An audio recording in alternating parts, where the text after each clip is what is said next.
CGC is celebrating 25 years, a huge milestone in the collectibles community.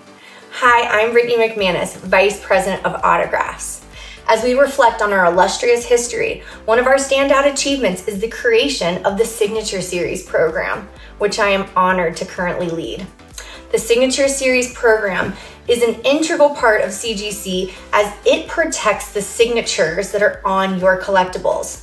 What started out in comics has quickly moved over to cards, and we will continue to grow. Join me along with Vice President of Comics, Sean Caffrey, and special guest, Pete Dixon, to talk about the history of Signature Series. Thank you so much, Brittany. I got a special guest here today, the one, the only, Peter Dixon, owner of Paradise Comics and founder of Paradise Comics Toronto Comic Con. Welcome, Pete. Hey, Sean, it's been a while. It's good to see you again. Good to see you too. So I wanted to get back to the history and let these people kind of understand how long you've been a part of our CGC family. You were there since the beginning, since Signature Series inception. You want to tell our customers and our audience a little more about that? Sure. You know what? In 2001, I approached Harshan Patel, the operations manager. I had a vision of witnessing and authenticating signed books by creators. You know what? He loved the idea of that, so we kind of got everything started, and we brought the authenticity to witnessing signatures for the comic books. Like, the main thing we've always agreed on is the most important thing is to keep out the fraudulent signatures, keep the comic book community protected, and the Signature Series is a great way to do that. Absolutely. With the Signature Series label, it's one of those things where it's ironclad, it's witnessed, so there's no question as to the signature's authenticity. Now, speaking of the signatures, who was the first signing that you did with CGC Signature Series? The first event was with Darwin Cook. Darwin Cook. Did 80 Catwoman #1s in Toronto. It was great. Darwin Cook's quite a character. We've done a lot of signings with him. He was nice and nervous. He was worried he was going to ruin the books. He asked if he should be wearing gloves while he was signing them. So it was quite an event. Paradise Toronto Comic Con. Yep. Was an amazing show. You've had some legendary guests. One of the ones that, for me, that stands out the most is the legendary Will Eisner. Speaking of somebody that Darwin Cook, the only person I ever felt that could fill his shoes and take over doing the Spirit was Darwin Cook. So tell me about your experience and some of your highlights of you running Paradise Comic Con. Well, that was just a phenomenal experience. As you said, Will Eisner is like one of the legends, and I can't believe we got him. He was the most humble gentleman there. And he was just great. I had people come up to me after going, Will Eisner changed my life. He's one of the genuine people when you go, I love your stuff. He's like, oh really? What did you like about it? Instead of, there's some people that go, oh, of course you do. I'm amazing. Yeah, carry on a genuine conversation. Yeah, for sure. That's really cool. So what, besides Darwin Cook, can you tell me some other highlights as far as your guests? I can tell you a couple of my own. Yep. Michael William Kaluta. Yep. Kaluta was amazing. Kaluta was awesome. And he was such a gentle person. He kind of, I remember him looking kind of like a lumberjack with his big beard, and he was an absolute sweetheart. One of the things that really stands out as far as Paradise's history with CGC is one of the most monumental things ever happened in independent comics was Dave Sim's run of Cerebus. Do you want to tell a little bit about Dave Sim and Cerebus Sure. and the accomplishments and the collection that came from there? It was fantastic. You know what? The run of Cerebus is actually the longest human narrative in human history of 6,000 pages by all one person. Wow. And Dave is one of the true comic book fans and about it. So he loved the idea of Signature Series. But before he would commit to Signature Series, he wanted to know if CGC had done research, whether, a Sharpie, what it would do in 20 years down the road or whatever. So he was definitely a true fan, but he decided he kept file copies. He kept 20 of every Cerebus copy. And then he finally decided to do the Signature Series with us. So we went to Kitchener, which was about an hour outside of Toronto, with Kevin Boyd, and Paul Litch flew in.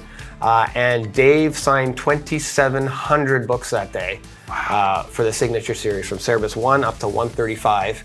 And of course, Gerhard jumped in at issue 65 and did them all. Yeah, wow, that's amazing. And I believe you actually brought a couple of them with you today. We did. We have a couple copies that we have kicking around. This is the one that caught my eye right here. So this is a Cerebus 21 in 10.0. And for you guys that can't really tell from home too, this is our Generation 1 holder too. This is where you can tell it has the sticker labels on top. So you can see really when this book was signed in 2004. So 2004. It was 21 years ago. Yeah. That's insane. Man, I just aged us, didn't I? Yeah, you did. I'm so sorry. And it's a book from 1980? Yeah, 1980. A 10.0. And that's impressive too, with this being an independently published book. Yeah. For copies to survive that way, or that long too, with still being able to maintain the 10.0 grade. And then another surprise we have is right here, is a first print of Cerebus #1.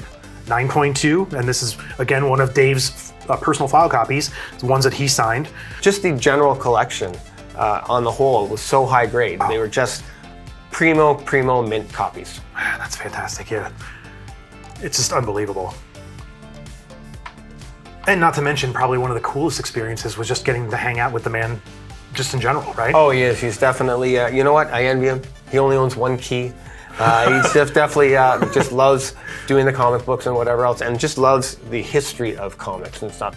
Thank you very much for bringing these treasures. I'm glad everybody got a chance to see at least a tip of the iceberg, so to speak, but that 10.0 is beautiful. That's pretty special. It's pretty rare. What would be one of your favorite memories from one of your facilitated signings with CGC? That would be one of the times in San Diego. We did some signings with the Hero Initiative, where we brought a bunch of creators to do a signing at once. And there was Klaus Janson was signing, and Kevin Eastman was signing, and they were in an argument whether Klaus was too old to get a tattoo. Kevin was, of course, for the tattoo, but Klaus thought he was a little too old for the tattoo. Do you know what ever happened with that? Did Klaus ever wind up getting a tattoo? I don't think he ever got the tattoo, Okay. so I guess he won the argument. So Sean, it's only fair you've been asking me all these questions. I would like to know what would be one of your best memories of the past 25 years with CGC? CGC or CGC working with Paradise Comics? Well, probably working with Paradise. I assume it's with working with Paradise Comics anyway, so I didn't know I had to say that. I had some great memories working with you guys. You know, one that stands out in particular, because I was absolutely honored to do it, the convention where you had Will Eisner show up to, you guys asked me to write his bio for your show program, and I was super touched by that. So that was me being a huge fan, and I couldn't make it to that show, and I think he passed not too long after that. And he did, the summer after. Yeah. And you guys just being awesome enough to ask me to write that just meant the world to me. Oh, I appreciate that. I forgot about that. And that's the fact amazing. that he got to see it too was just really cool. No. And that's definitely a standout for me. And I want to thank you because I've known you for so long that being a part of that along with that journey with you being a part of us has been fantastic. No, it's great. You know what? Hanging out, as I said, I think I saw Paul Litch 5 of 7 weekends once doing shows and stuff, and you and I have crossed paths thousands of times. And again, you know, that's one of the great things about doing shows. There's just lots of good familiar faces to see and enjoy with. It's like a road family. It is. It is. It's you're on the road. It's my American family. It's been a pleasure to have you be a part of that family for me. So thank you very much for everything you've done. Thank you for coming here. I really enjoyed everything that you brought to us, and yeah, thank you so much. My pleasure. Thank you very much, Sean. You got Great to see you again. You got it, man. Take care. Thank you.